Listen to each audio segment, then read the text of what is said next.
السلام علیکم ورحمۃ اللہ وبرکاتہ نحمدہ ونصلی علی رسولہ الکریم اما بعد فاعوذ باللہ من الشیطان الرجیم بسم اللہ الرحمن الرحیم ان اللہ لا یغیر ما بقوم حتى یغیروا ما بانفسهم واذا اراد اللہ بقوم سوءا فلا مرد له وما لهم من دونه من وال۔ صدر انجمن اور حاضرین مجلس، آج کی اس پروگرام میں جس موضوع پر لب کشائی کی جسارت کر رہا ہوں وہ ہے مسلمانوں اپنے حالت کب بدلو گے۔ محترم سامعین، جیسا کہ آپ لوگ بخوبی واقف ہیں کہ آج انسانیت کر رہی ہے، غرب و عالم کی گھٹا ٹوپ اندھیرے میں سانس لے رہی ہے، بالخصوص قوم مسلم اغیار کے زود وقوع کے نرگے میں ہیں، ان پر مصائب و عالم کی پہاڑ توڑے جا رہے ہیں۔ آج یہ سسکتی ہوئی انسانیت کا کوئی پرشان حال نہیں، کون صاحب استعمال میں لایا جائے جس سے مذکورہ حالات میں تبدیلی آئے۔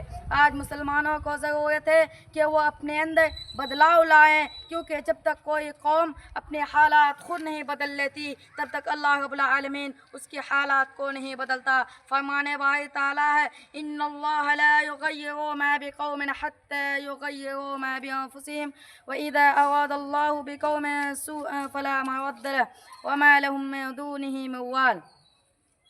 جب تک کوئی قوم اپنے حالات خود نہیں بدل لیتی تب تک اللہ رب العالمین اس کی حالات کو نہیں بدلتا۔ اللہ رب العالمین کسی قوم کو سزا دینے کا ارادہ کر لیتا ہے تو اس میں بدل نہیں کرتا، سوائے اس کا کوئی بھی ان کا کار ساز نہیں۔ محترم سامعین، مسلمانوں اپنے حالت کو بدلو، اسلام کے اصول و ضوابط کو اپنا لائحہ عمل اور دستور حیات بناؤ۔ اگر تم نے اسلام کو پسند کیا اور شہادتین کا اقرار کیا تو شرک و کفر کی کاموں سے ایک گناہ دو اختیار کرو، ماحول و معاشرے کی دباؤ کی پرواہ نہ کرو، احوال و ظروف کا خوف نہ کرو، بلکہ فرمودات الہی اور رسول کے مطابق عمل پیرا ہو جاؤ۔ مسلمانوں، جب تک ان دنیاوی خرافات اور زیبائش سے باز نہیں آؤ گے تب تک دشمنوں کا خوف تمہارے دلوں کو متزلزل کرتا رہے گا، چین و سکون اڑ جائے گا۔ اس لیے ان سب سے قطع نظر صرف ایک اللہ سے ڈرو، کیونکہ وہی اس لائق ہے کہ اس سے ڈرا جائے۔ اللہ تعالیٰ کا ارشاد ہے واللہ احق ان تخشوہ ان کنتم مؤمنین، اگر تم صاحب ایمان ہو تو اللہ سے زیادہ ڈرو، وہی اس کا مستحق ہے۔ میں اسلامی بھائیوں، کب تک بغض کا راستہ اختیار کرتے پھرو گے؟ اپنے کالے کرتوتوں کو یاد کر کے اشک ندامت کب بہاؤ گے؟ اپنی زندگی کو اسلامی ڈھانچے میں کب ڈھالو گے؟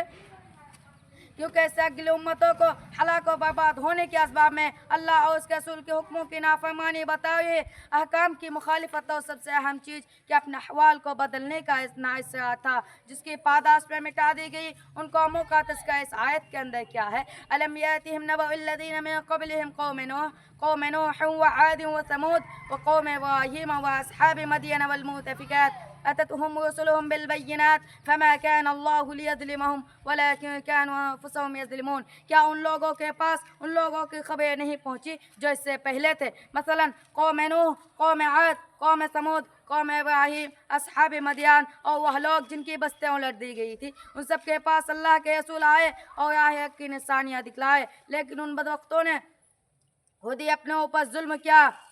اللہ رب العالمین نے فرمایا وقال نوح رب لا تذر على الارض من الكافرین دیارا انک ان تذرهم يضلوا عبادک ولا یلدوا الا فاجرا کفارا، کہ میرے پروردگار تو کافروں میں سے کسی کو یوں زمین پر چلتا پھرتا نہ چھوڑا، اگر ان کو ایسے ہی چھوڑ دیا تو یہ تیرے صالح بندے کو گمراہ کریں گے اور اس کی نسل بھی انہی کی طرح نافرمانی کرے گی۔ محترم سامعین، ہونا کیا تھا؟ عذاب الہی نے آ پکڑا اور فرمایا وَأَمَّا آدٌ فَأُهْلِكُوا بِرِيحٍ صَرْصَرٍ عَاتِيَةٍ، اور وہ قوم سخت تیز و تند ہوا کے ذریعے ہلاک و برباد کر دیے گئے۔ فرمان الہی ہے فَأَخَذَتْهُمُ الرَّجْفَةُ فَأَصْبَحُوا فِي دَارِهِمْ جَاثِمِينَ، اور وہ لوگ انہیں زبردست زلزلہ نے آ پکڑا اور وہ قوم اپنے گھروں میں گھٹنوں کے بل پر رہ گئے۔